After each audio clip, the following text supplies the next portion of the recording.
All right.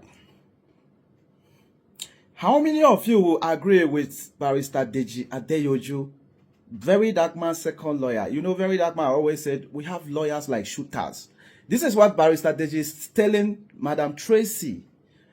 He said, if you claim your lawyer misled you into settling with Dave Umahi, and you now suddenly have integrity after apologizing to Umahi, please return the $70,000 first. This way, we can take you seriously. How can you accept money when you were misled? You cannot keep Umahi's money and still be trying to hold tight to integrity at the same time. How many of you will agree with Barrister Deji? If you agree with Barrister Deji, then you know what that means.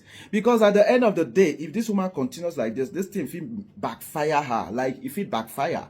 Because according to VDM, based on the story VDM narrated, they say you don't really get evidence. And as you don't get evidence, you get as how you go take this matter. But one part I must talk about, that people are saying that Barrister Marshall actually did not do well. I have seen a lot of comment like that, right? People are saying that he was supposed to stick to the woman's instruction. If Barrister Marshall and the woman has already said that the money you will collect is $100,000, Barrister Marshall would have not collected less than that. But I have not seen any evidence where it shows say they talk. Even the voice record where she released about their core conversation, there is nowhere it is written that or was said the money where we want to collect na so amount. And according to VDM, he said the woman and Barrister Marshall did not agree on a certain amount. He said they will give you something good that you can be okay, just because they want to quash the matter. And you know what that means? Politicians, a case of that magnitude, they know they let them spread like that, right? Because it will affect their political journey. That's what they did. If you agree with Barrister Deji, hey Barrister Deji, shooters, lawyers, one of them don't come and shoot. Peace and love, everyone. Guys, I'm not mad. I'm not even mad. I just have some questions. After proper consultation with my family, friends, and legal team. See, this is my problem. That's exactly where the problem is. Where was your family when Nigerians started circulating your story on social media? Where were they? Where were me? Where were your friends and legal team when Nigerians left their job? Many people left their job. They left their own family to gather at the FCT police command in Abuja on your behalf, to protest on your behalf. Where was your family when Nigerians gathered and spent all day, all night at Wuse District Hospital in Abuja because of you? It's not like they did not have a job. No, one is said, don't say. They left everything because of where was your family? I beg. I have come to the conclusion that it's important we give peace a chance. Hey, is this a peace? What kind of peace is she talking about? Where is thunder when you need it? I admit that Engineer Deacon David Umahi, the former governor of the Ebonyi State and the current Minister of Works, did not inform me that what happened to the Nylon engineers would happen to me if I visit Ebonyi State. Auntie, even if you want to deny this, not what you said on camera. You said this on camera. So when I use another number and call David Umahi that, sir, I'm coming to your state, and when I get to your state, I will block the government house. There are no people will go in or out until you pay me. Do you know what David told me? David told me that if I get to Ebonyi State, I will not come out alive. I said, why would I come out alive? Are you not owing me? He said, what happened to those Nylon engineers will also happen to me. That was the last time I spoke with David Umahi. Wait, hey God, is this a play? I apologize to Engineer Deacon David Umahi for the embarrassment this allegation may have cost him and his family. I beg, excuse me, excuse me more. Just last week, you were ready to die for your right, telling us that if anything happens to you, we should blame Umahi. Today, now you're apologizing to Umahi for embarrassment. Some people said that she must have been threatened. Me, I don't think so, because she's been very outspoken about threats, including death threats from him. And she even mentioned like the linen engineers, which she's now denying. Personally, and I may be wrong, I think she has been paid. She would have even said that he's getting intel that they paid her 110 million naira. So it's either they paid her and they told her, you have to make this video, you have to say all these things, which they wrote down for her. Or maybe they said they are about to pay her. They are ready now, any moment. All you need to do is say these things. I just hope that they paid her before she agreed to read this script, because if not, Auntie, God help you. Go, your level going forward.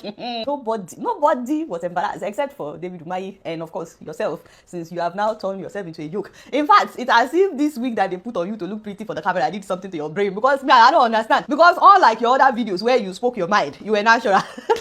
Hey, you spoke your mind. Everybody knows that whatever you're saying in this video is a script that they wrote for you. I never said Engineer Deacon David Umahi tied towel to meet me in a hotel room. Don't do that. Don't go there because you did. Hold on, guys. The only time he asked us to stay in his house, the man did not allow me to sleep. He tied towel on his waist and came into my room and was pestering me. I had to tell him, okay, wait, let me give my staff a Bible. I ran away from the place. You did? Can you imagine Mr. Choboni? You were in the video next to her when she was saying, is that AI or is it for you? Hey. I apologize if the allegations have been magnified and taken out of context. Who took things out of context? Are we the ones now taking things out of Maybe you said you had a witness, Uncle Silas. I ran away from the place where he was and entered my staff room and they locked it. That was where I slept because of David Umahi's disturbance. So his staff, his boy, Silas Emeka, is aware of everything I'm saying. Please, who is Uncle Silas Emeka? Uncle Ebode, come and testify. My family and I have decided to move on and face our lives and business. No. Excuse me. One more time. You don't get to just move on like that because you already brought us into this equation. So he did not pay you, but you were shouting. You dragged us into the equation. Suddenly, you and your family decided to move on. How convenient. Like I said, I think that she has been paid. And I don't know what the big deal is. All you needed to do was just announce to Nigerians the minister has finally done the right thing. He has paid you. And you thank Nigerians for standing up for you and you move on. I don't understand why you need to sell your soul in this equation unless you don't think you deserve the amount that they paid you. Because if truly this is something you worked for, you delivered what he ordered. No be so why do you need to sell your soul for collecting the money for the work that you did? Unless they paid you way more than they were supposed to pay you and you feel like you didn't deserve how much they paid you and you were even willing to sell your soul on top of collecting the money that they owed you. You see, I don't fear politicians. They are predictable. But regular Nigerians, I fear them. And we want everyone to respect this decision. Once again, auntie, you're not getting it. Mommy, you lost all respect the moment you put that wig on. I'm sorry to say, you don't get to tell us what to do. Respect what? Now you want us to respect your privacy? You did not think about your privacy when you brought us into this situation. Oh, please, child. In fact, you guys are about to hear her turn the page of the script that they wrote for her now. On the issue of the contract, I admit there was no formally signed agreement between Deacon David Umahi and I. Although the job was done and delivered to his aides, they might have used the material for campaign purposes without informing him and without him knowing about it. Oh wow, child, that's the dumbest thing that you've said so far.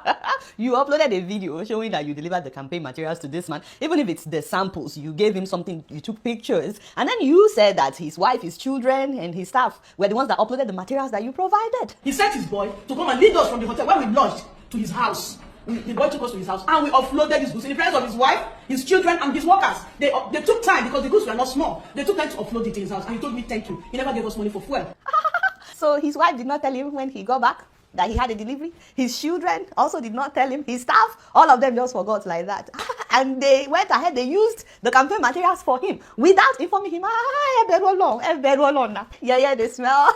They smell. The problem is people like her make it hard to fight for those who are genuinely facing harassment by politicians. Tomorrow now, if one auntie should wake up and say one politician is coming after her, that he wants to do kiss, I kiss you, you kiss me with her. Can you blame people if they start to look away? Because everybody will be like, if we fight for you now, tomorrow you will come back and say the whole thing was made up. Meanwhile, there are people who genuinely need people to stand up for them and fight for them. You see, when you do things like this is evil, by the way, Auntie Tracy, in case you don't know. When you do things like this, what you don't know is you are closing doors for many people, especially many women that will face sexual harassment. You are closing doors for them to be heard. You are silencing them by doing things like this because it's going to be so hard for Nigerians to jump on another case. But you know, one thing that I hope that we will take out of her press conference is the fact that they had her deny her reference to the linen engineers.